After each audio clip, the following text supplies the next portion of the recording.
이번에는 가계저주론이라는 그러한 이론을 가지고 한번 살펴보겠습니다.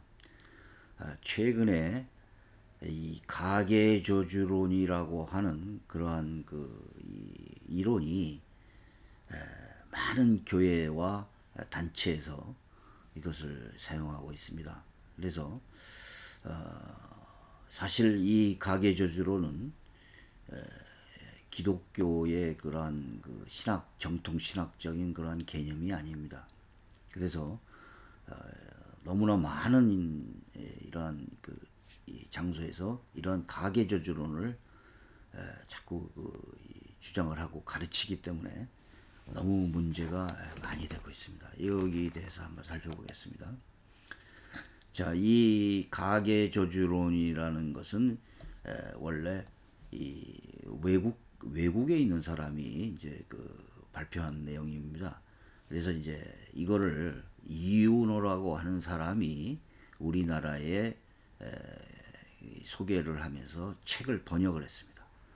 그랬는데 이제 몇 개 우리나라의 교단에서 이것을 이제 어디 이단성이 있다라는 식으로 규정을 했습니다. 그리고 나서 이거를 또 풀어줬어요. 이 교단에서 이거를 풀어줬습니다. 그래서 이제 이유는 이윤호 씨가 사과를 하고 다시는 이런 주장을 하지 않겠다 그래서 풀어줬다고 하는데, 제가 보기에는 계속 이런 이론을 가리키고 있습니다. 오히려 이 가계 저주론이 이단들에게까지 전파되었고요. 그 다음에 신사도 운동의 접목이 됐습니다. 그래서 더 많은 문제를 일으키고 있습니다. 그래서 이것을 지금 거의 이 일반 무속적인 신앙과 또 연관이 돼가지고 더 많은 문제점을 야기를 시키고 있습니다. 여기 이 책을 보면은 여기에 이제 책 소개문이 있는데, 이쪽 소개문을 좀 확대를 한번 해보겠습니다. 확대를 해보니까 이렇게 나옵니다. 이 책은 세계적으로 크게 인정받고 있는 G12 셀교회, 목회자들, 치유사역자들, 상담가들, 그리고 영적 전쟁 전문가들이 가계적 속박을 차단하는 최유와 회복을 위해 이렇게 나와 있어요. 그리고 여 뒤에 보면 주제별로 15가지 치유 기도문을 첨부하였으니 유용하게 사용하기 바랍니다. 이렇게 쓰여 있습니다. 자, 그래서 이 가계저주는 지금 어디에 사용되고 있느냐? G12 셀교의 목회자들, 치유사역들, 상담가들, 영적전쟁 전문가들, 가계적 속박을 차단하는 치유와 회복을 위해서 사용하고 있다라고 지금 설명하고 있습니다. 그래서 우리나라에서는 이 G12, 다락방, 두날개 이런 데서 이것을 사용하고 있습니다. 특히 신사도운동 계열 쪽에서 이러한 개념들을 많이 사용하고 있습니다. 그래서 이것이 과연 왜 비성경적이고 왜 잘못되어 있는지를 한번 살펴보겠습니다. 자, 요 문장은 무엇이냐면 바로 가계저주론을 홍보하는 그러한 내용입니다. 포스터입니다. 자기네들이 여기다 뭐냐면 G12 사역의 모체인 ICM을 교회를 통해서 입증되었습니다. 또 깊은 상처와 억압으로부터 자유와 회복을 받는 이런 식으로 나와 있죠. 그 다음에 여기에 보면은 이윤호 박사 그래놓고 가로 열고 피터 와그너 박사와 찰스 크래프터 박사의 제자 이렇게 됐어요. 자, 이게 뭘 얘기하냐면 피터 와그너가 바로 신사도 운동 연맹을 만든 사람이죠. 이 찰스 크래프트도 유명한 사람입니다. 이 신사도 운동 계열 쪽에서는요. 그런데 이 제자라고 하면서 이윤호 박사가 이렇게 해서 전인적 치유에 대해서 설명을 하고 있는 겁니다. G12라고 얘기하고 있고요. 자, 요 문장은 뭐냐면 바로 양육 프로그램을 하는 책에 나오는 겁니다. 여기서 2박 3일간 내적 치유 수양회를 추정한다. 이는 내적 치유 수양회를 통해 초신자들을 어둠의 세력으로부터 자유함을 얻고 영혼육의 치유 이렇게 나오죠. 자, 여기도 보니까 내적 치유 수양의 주요 사역 중 하나는 가계적 속박의 근원을 찾아 차단하는 것이다. ICM 교회 여기 나오죠. 이게 바로 G12 하는 거기 했던 교회입니다. 그래서 내적 치유 수양회 이런 내용들이 많이 나옵니다. 자, 이 가계저주론의 큰 문제가 무엇이냐? 첫째, 조상의 죄와 그 죄에 대한 하나님의 저주가 가계를 통하여 후손한테 계속 혈통으로 유전된다는 겁니다. 그래서 소위 혈통유전설이라고 합니다. 피를 통하여 죄가, 저주나 죄가 유전된다는 얘기인데, 이 주장이 바로 통일교와 박태선 전도관의 주장과 같습니다. 기독교의 주장이 아닙니다. 만일 피를 통해서 이 죄나 저주가 유전되어진다면 어떤 문제가 생깁니까? 예수님의 무죄성도 설명할 수가 없어요. 예수님도 마리아의 그러면 피를 통하여 우리의 살과 피와 예수님이 같습니다. 그래서 예수님도 그러면 마리아의 조상의 죄를 모두 유전받게 된다는 것이죠. 그 다음에 두 번째 죄는 뭐냐면 예수를 믿어도 가계의 저주가 끊어지지 않는다라고 봅니다. 이 사람들은요. 아니, 예수를 믿어도 가계 저주가 끊어지지 않는데요. 그렇다면 어떻게 끊어지느냐? 자신들의 이 수양회에서 자신들의 죄와 트라우마를 적은 종이를 불에다 태우고 기도를 하고 이러면 치유가 된다는 겁니다. 자신들이 만든 치유 기도문을 통해서 암송을 해야만 치유가 된다고 주장하는 사람들도 있습니다. 자, 세 번째, 이 저주는 질병, 재난, 가난, 사고, 고난, 불행 이런 것을 모두 포함하고 하나님의 축복이 차단된다는 겁니다. 자, 이거 무시무시한 것이죠. 피를 통하여 유전됩니다. 죄와 저주가. 그런데 예수를 믿어도 이 저주가 끊어지지 않습니다. 이 사람들이 주장하는 게 자기네들 수양에 와야만 이것이 끊어진다는 거예요. 그 다음에 그 방법이 뭐냐? 죄와 트라우마 같은 것을 종이에다 적어갖고 불에다 태우면 없어진다는 거예요. 그 다음에 자기네들이 만든 기도문을 통해서 치유가 된다고 주장을 합니다. 자, 이 저주와 죄는 뭐냐? 질병, 재난, 가난, 사고, 불행 이 모두 그리고 하나님의 축복이 차단됩니다. 그러면 예수를 믿어도 하나님의 축복이 차단된다는 얘기가 되는 거예요. 심각한 문제점을 이야기하고 있습니다. 자, 네 번째, 그 원인이 뭐냐? 악령, 귀신 때문이라는 겁니다. 그래서 이 소울타이라고 말하는데 혼이 서로 묶인다는 거예요. 혼이 서로, 그래서 소울타이라고 부릅니다. 그래서 이 소울타이라는 개념을 오역한 것인데, 이 개념이 바로 쓴뿌리, 견고한 진 이런 거라는 것이죠. 그래서 이거에 대해서도 설명을 해드리겠습니다. 이런 혈통에 의한 혼연, 이것을 무속적인 원인으로 이걸 보는 겁니다. 다섯 번째, 이러한 주장들이 신사도운동, G12, 두날개, 다락방, 귀신 축사를 가리키는 단체, 요새 소위 말하는 신귀신론이라는 단체를 통해서 퍼져나갔습니다. 그런데 이런 단체들이 상당히 큰 단체였습니다. 그래서 우리나라에 아주 깊게 뿌리박기 시작했던 겁니다. 자, 여기 가계저주론자들의 주장입니다. 가계적 속박의 사슬을 끊어라. 후손의 조상의 죄로 인해서 가계적 속박에 묶여 있다. 자, 여기 두 가지 효과를 가지고 있는데, 첫째, 하나님의 복이 후손들에게 내려오는 것을 차단한다. 둘째, 여러 종류의 재앙이 한 가정에 반복적으로 발생한다. 이렇게 지금 주장을 하고 있습니다. 자, 여기에 말하는 악령과 혼연, 소울타이라고 그러는 것이죠. 그래서 여기 그 가계저주론이라는 책을 읽어보면 어느 가계를 보니까 또 그것도 뭐 기도하는 도중에 자기 그 조상 중에서 정승을 살았던 사람이 있는데 5대 할아버지가 정승이었는데 유배를 당했대요. 그래서 이 복수의 영이 이 장로의 가게 집안에서 흐르는 것을 알게 되었다. 그러니까 이거를 끊어야 된다는 거예요. 이 정승을 5대 할아버지가 정승이었는데 이 저주가 계속 내려왔다는 겁니다. 피를 통하여. 그래서 어떻게 끊느냐? 기도문을 외우든지 불에다 태우는 없어진다는 거죠. 이 방법이 정말 너무나 유치합니다. 자, 그래서 여기 가계적 속박의 사슬을 끊어라. 176쪽에서는 뭐냐면 여기 나오죠. 부정적 혼의 결속은 세대를 통해 대물림된다. 사탄은 혼의 결속, 이게 바로 솔타입니다. 통로를 통해 이동할 수 있다. 예를 들면 부부를 생각해보면 부부간에 같은 영이 들어있음을 알 수 있다. 이를 공유영이라고 부른다.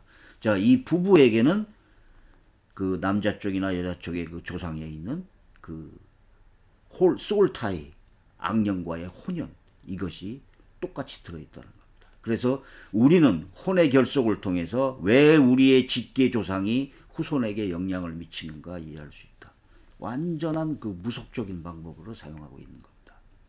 그러니까 대부분의 사람들이 가계조주론 잘 모릅니다.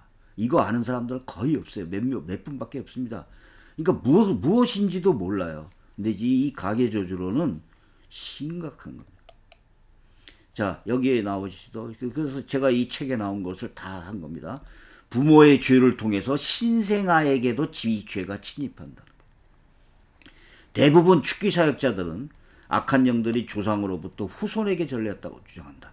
그래서 이 부모의 죄를 통해서 신생아에게 침입한다. 그래서 성경은 어릴 때부터 귀신 들린 아이가 이 경우에 해당한다. 이렇게 표현하고 있습니다. 자, 이게 바로 그 혈통적 유전적인 저주를 끊는 기도입니다. 그래서 여기다가 이제 이 칸에다가 죄를 이제 자기가 쓰는 게 되는 겁니다. 여기도 이제 그래갖고 자기의 트라우마, 유전병, 뭐 혈통, 무슨 죄 이런 것들을 트라우마 이런 것들을 전부 종이에다 적으라는 거예요.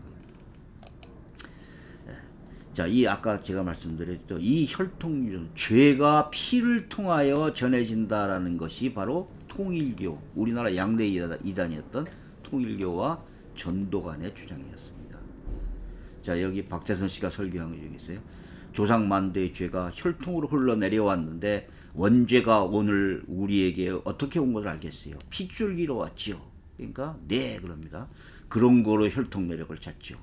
그래서 이 사람은 뭐냐면 아버지의 죄보다 어머니 계통의 죄가 99% 이상 자식에게 함유되는 것을 알았어요. 이렇게. 박대선 설교해 주니까. 자, 이 가계조선들이 인용하는 성경 구절이 많이 있습니다. 오늘 이걸 한번 쭉 살펴볼 건데요. 이것은 이단들의 성경 해석과 조금도 다름이 없습니다. 전부 엉터리입니다. 자, 여기에 그 잠언서 26장 2절을 그 말하는데 까닭 없는 저주는 참새에 떠도는 것과 제비에 날아가는 것 같이 이르지 아니하느니라 라고 얘기합니다. 자, 그러니까 여기서 까닭 없는 저주가 이렇게 이르지 않는다. 그래서 저주는 다 이유가 있다라고 이렇게 해석하는 겁니다. 가계조주론 책을 한번 보시면 이 규절이 반드시 나옵니다. 저주는 반드시 이유가 있다. 요 이유가 뭐냐? 가계에 흐르는 조상의 죄 때문이다. 이 얘기입니다. 이 성경 규절은 완전 엉터리 해석합니다. 이 성경 규절은 그런 뜻이 아닙니다. 자, 여기 보면 공동번역 참새가 떠돌듯 제비가 날아가듯 까닭 없는 저주는 미치지 않는다. 다시 말해서 아무 이유 없이 하나님 누구를 저주해 주십시오라고 그래서 그 저주가 미치지 않는다라는 그런 뜻입니다. 이 성경 규절은요. 다 저주는 이유가 있다. 이런 뜻이 아니에요. 그러니까 성경을 완전히 엉터리로 해석하는 겁니다. 표준세 번역 까닭 없는 저주는 아무에게도 미치지 않으니 이는 마치 참새가 떠도는 것 같고 제비가 날아가는 것 같다. 자, 제비가 날아가는 거고 참새가 떠도는 것처럼 아무 영향을 주지 못한다는 뜻입니다. 현대인의 성경 이유 없는 저주는 날아다니는 참새나 제비처럼 상대방에게 돌아가지 않는다.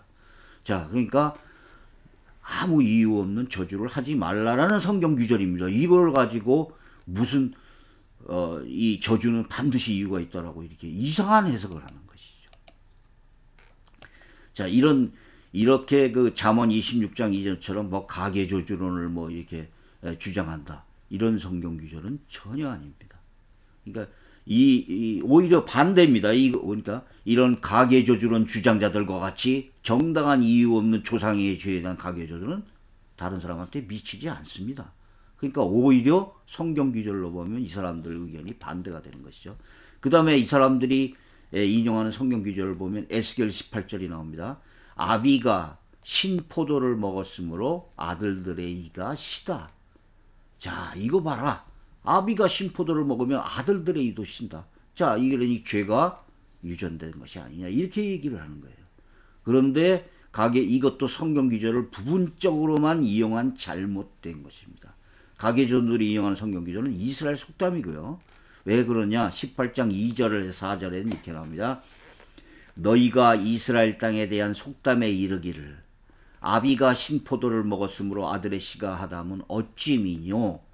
나 주 여호와가 말하라. 내가 나의 삶을 두고 맹세하나니 너희가 이스라엘 가운데서 다시는 이 속담을 쓰지 못하게 되리라. 아니라는 거예요. 이 성경 규절을 대놓고. 그런데 이걸 부분적으로 인용하고 있어요. 자, 여기 뭐라고 돼 있습니까? 그래놓고 모든 영혼이 다 내게 속한지라 아비의 영혼이 내게 속한가가 같이 아들의 영혼도 내게 속하였나니 범죄하는 그 영혼이 죽으리라. 다시 말해서 아비의 범죄가 아들들에게 미치지 않는다. 범죄하는 그 영혼이 죽는다. 너희들은 이 앞에 그 속담을 더 이상 사용하지 못하게 될 것이다 라는 거예요. 그러니까 이제 전부 성경과 반대되는 규절을 얘기하고 있습니다. 예레미야서 31장에도 이게 나와요. 그때 그들이 다시는 이르기를 아비가 신포도를 먹었으므로 아들들의 이다가 시다 하지 아니하겠고 신포도를 먹는 자마다 그 이가 심같이 각기 자기 죄악으로만 죽으리라. 전혀 반대되는 규절이 나와 있습니다. 에스겔서 18장 20절 범죄하는 그 영혼은 죽으리라. 아들은 아비의 죄악을 담당치 아니할 것이고 아비는 아들의 죄악을 담당치 아니할 것이니 의인의 의도 자기에 돌아가고 악인의 악도 자기에게 돌아가요. 자, 이렇게 얘기를 하고 있죠. 전혀 반대되는 게 성경 규절은 있습니다.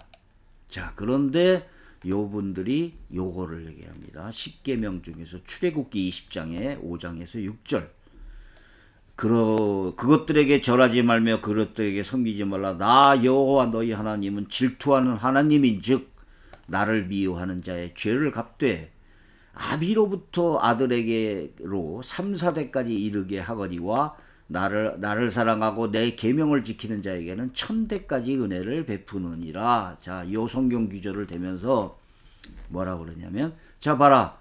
3, 4대까지 죄를 이르게 한다고 하지 않았느냐. 자, 이렇게 하면서 여기에 봐라. 아비로부터 아들에게까지 3, 4대까지 죄를 이르게 한다고 성경에 나와 있다. 이것도 부분적으로만 성경을 본 것입니다. 이 성경 규절은 우상 숭배에 대한 얘기입니다. 만일 이 성경 규절을 문자적으로 3, 4대까지 아버지의 죄가 아들에게까지 3, 4대까지 이른다라고 하면 그 뒤에 나오는 규절 나를 사랑하고 내 계명을 지키는 자는 1000대까지 은혜를 베푸느니라. 이것도 문자적으로 해석해야 되죠.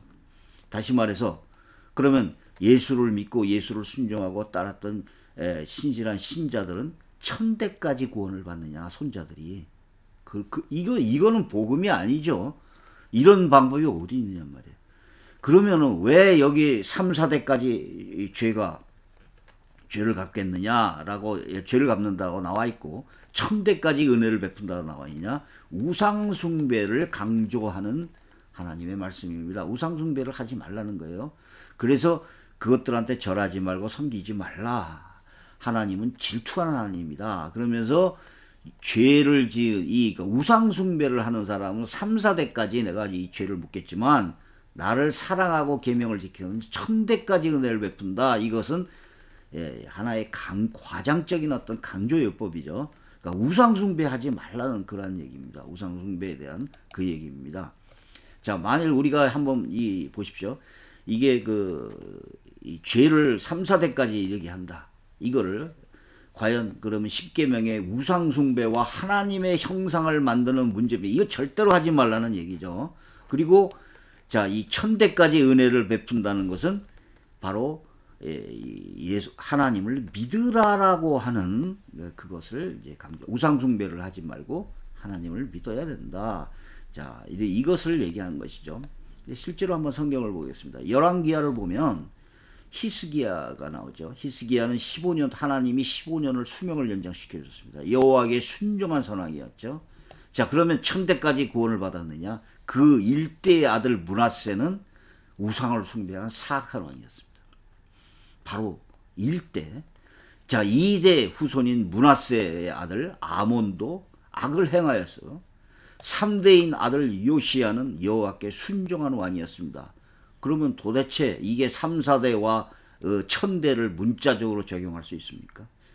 자, 여호와 하나님의 순종한 그 히스기야의 후손은 왜 1대와 2대에서 여호와를 거절한 사악의 왕이 나타났습니까? 야, 히스기야의 후손은 왜 1000대까지 은혜를 받지 못했습니까? 므낫세는 왜 3, 4대까지 저주를 받지 않았습니까? 므낫세 2대인 요시야는 또 왕이 여호와께 순종하는 칭찬받는 왕이 나타났습니까? 자, 이것을 어떻게 설명을 할 수 있습니까? 그러니까 오히려 성경 기절은 다른 기절을 보면 아비의 죄가 아들의 죄에 이르지 않는다. 범죄하는 영혼이 죄를 범죄하는 영혼이 심판을 받는다라고 분명히 나와 있다는 것이죠. 그래서 자, 여기도 욥기도에 나옵니다. 21장 19절에 보면 이렇게 나옵니다. 하나님이 그의 죄악을 쌓아두셨다가 그 자손에게 갚으신다 하거니와 그 몸에 갚으셔서 그로 깨닫게 하셔야 할 것이라. 이거를 또 가계 저주론자들이 이 내용을 인용하면서 이거 봐라, 하나님이 그 죄악을 짜서했다 자손에게 갚은다고 하지 않았느냐라고 합니다. 이것도 정반대 뜻입니다. 실제로는 그 자손이 아니라 당사자 그 몸에 갚으신다 이 뜻이에요. 이거를 개역개정에 보니까 그냥 자손에게 갚으신다 하거니와 그 몸에 갚으셔서 이렇게 되니까 이걸 살짝 넘어갈 수도 있다는 것이죠. 자, 요 다른 성경을 보면 정확하게 의역한 성경을 보십시오. 공동번역. 하느님께서는 아비에게 줄 벌을 남겨두셨다가 그 자식들에게 내리신다. 하지만 그게 어디 될 말인가? 본인이 받은 줄로 알아야지. 이렇게 나옵니다. 표준세번역. 너희는 하나님이 아버지의 죄를 그 자식들에게 갚으신다라고 말하지만 그런 말 말아라. 죄 지은 사람이 벌을 받아야 한다. 그래야만 그가 자기 죄를 깨닫는다. 이런 규절이에요. 이거를 가지고 거꾸로 지금 얘기를 하고 있어요. 계속. 그러니까 이 성경을 인용하는 거 보면 완전히 그 신천지 같은 이단들이 해석하는 것 같아요. 성경을 완전히 왜곡시키고 오역을 하고 있습니다. 또 여기 시편 51장 5절 내가 죄악 중에 출생하였으며 모친이 죄 중에 나를 잉태하였느냐. 이거 성경 기조를 대면서 자 봐라. 죄악 중에 출생하고 모친이 죄 중에서 잉태하지 않았느냐. 그러니까 피로 혈통으로 죄가 유전된다. 이거 어디 그런 뜻이에요. 자, 이 성경 기절은 가계저주론을 뜻하는 게 아니라 죄 중에서 태어난다. 인간은 누구나 원죄나 죄성을 갖고 태어난다는 그것이 성경의 기준이지 이게 혈통준서를 얘기하는 것이 아닙니다. 자, 공동번역. 이 몸은 죄 중에 태어났고 모태에 있을 때부터 이미 죄인이었습니다. 표준세번역. 나는 태어날 때부터 이미 죄인이었고 어머니 태속에 있을 때부터 죄인이었습니다 라는 거예요. 자기가 어머니 뱃속에 있을 때부터 자기가 죄인이었다라는 죄성을 가지고 태어난다라는 그러한 성경 구절입니다. 또 여기도 나옵니다. 자, 이 노아가 술이 깨어 그러니까 한번 가계저주론 그 책을 한번 읽어보십시오. 이거 다 나와요. 전부 나옵니다. 작은 아들이 자기에게 행한 일을 알고 이에 이르되 가나안은 저주를 받아 그의 형제 종들의 종이 되기를 원하노라. 그래갖고 이 노아가 술이 취해가지고 하체를 드러냈을 때 이제 이 가나안은 저주를 받고 이런 이제 내용이 나오는 것이죠. 이것도 함의 아들이 가나안만이 아닙니다. 그러니까 여기 보십시오.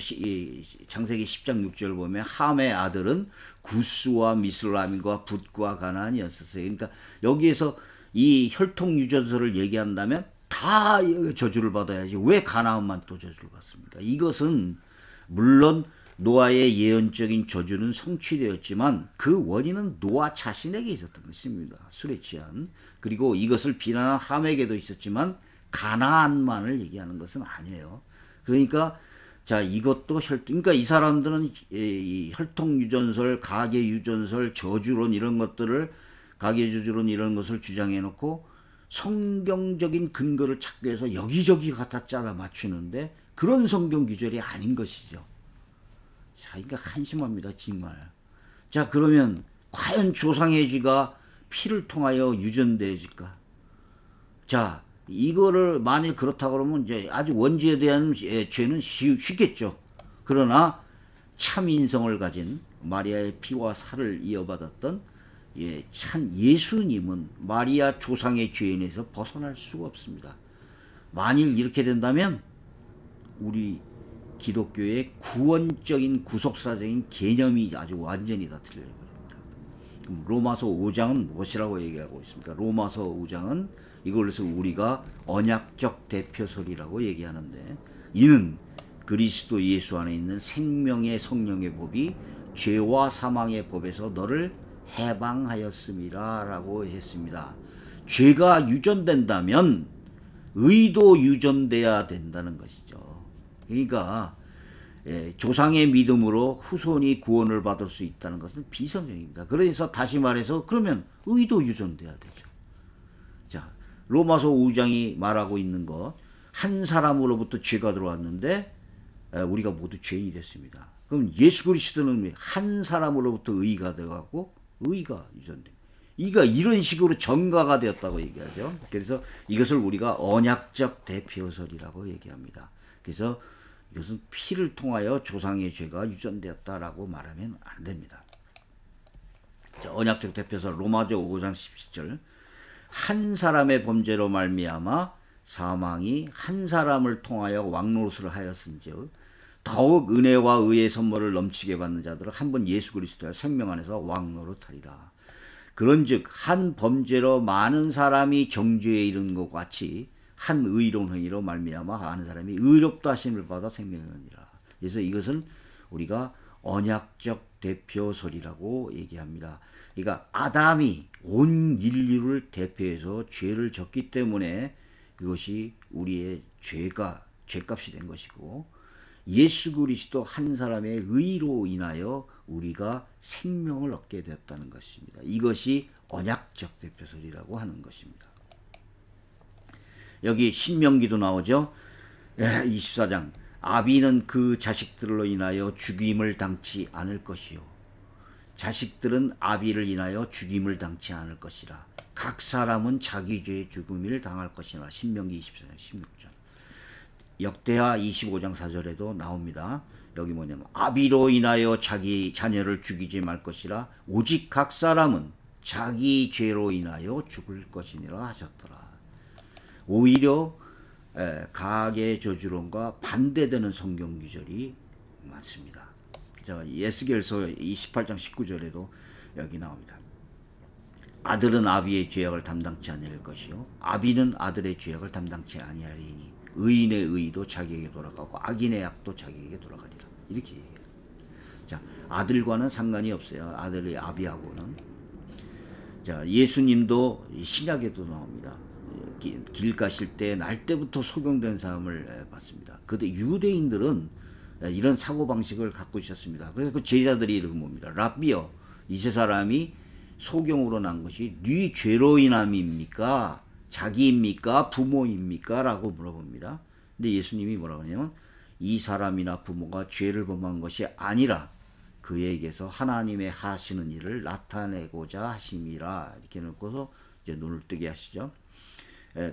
다시 말해서 이 성경에서 말하는 저주는 조상 때문이 아닙니다.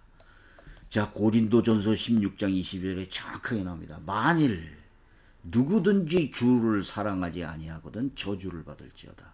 주께서 임하십니다. 데살로니가 후서 1장 8절에서 5절. 하나님을 모르는 자들과 우리 주 예수 복음을 복종치 않는 자들에게 형벌을 주시리니 이런 자들이 주의 얼굴과 그의 힘의 영광을 떠나 영원한 멸망의 형벌을 받으리라. 자, 그러니까 이 요한복음 8장 여기에 이제 그 정확한 개념입니다. 예수께서 대답하시되 진실로 진실로 너희에게 이르노니 죄를 범하는 자마다 죄의 종이라. 종은 영원히 집에 거하지 못하되 아들은 영원히 거하나니 그러므로 아들이 너희를 자유케 하면 너희가 참으로 자유야. 그래서 우리 복음이 바로 헬라어로 말하면 기쁜 소식이 됩니다. 그래서 복음이라는 것은 기쁜 소식이라는 거예요. 자, 우리 성경에서는 뭐라고 그러느냐? 우리 고난이 조상의 죄 때문이라고 말합니까? 아니라, 그렇게 아니라고 얘기합니다. 그래서 요한복음 16장 33절에 이렇게 합니다. 세상에서 너희가 환난을 당하니 담대하라. 내가 세상을 이기었노니라. 마태복음 5장에 이렇게 하기죠. 의를 위하여 핍박을 받는 자는 복이 있나니 천국이 저희 것이요. 여기 뭐라고 되어 있습니까? 자, 너희에게 기뻐하고 즐거워하라. 하늘에서 너희의 상이 큼이라. 너희 전에 있던 선지자들이 이같이 핍박하였느니라. 이렇게 얘기합니다. 자, 현세의 고난, 또 베드로전서 4장 10절에도 납니다. 그리스도의 고난에 참여하는 것으로 즐거워하라. 또 빌립보서 1장 9절. 그리스도를 위하여 너에게 은혜를 줄 것은 다만 그를 믿을 뿐 아니라 그를 위하여 고난도 받게 하시고. 자, 아까 여기 뭐라고 그랬어요? 고난이, 저주가, 뭐 이런 고통, 질병, 뭐 가난, 전부 이게 뭐냐?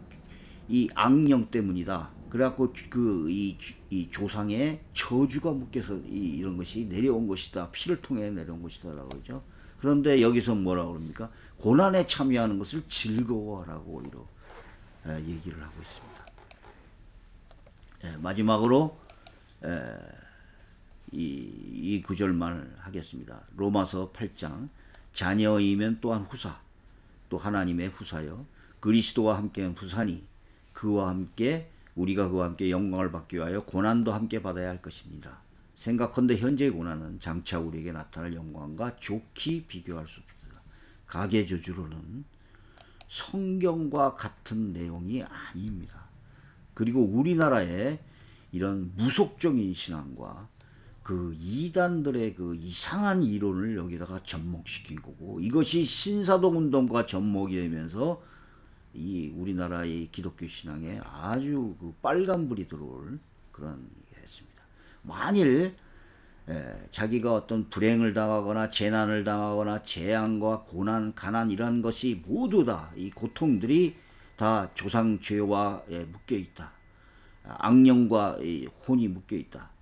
자, 이런 거라면 초대교회 때 우리 믿음의 선배들은 모두 다 어려움과 고난과 고통 속에서 신앙을 지켰습니다. 맹수에게 밥 먹이고 십자가에 매달려 죽기도 했고 돌에 맞아 죽고 화형을 당하고 모두 고통을 당했습니다.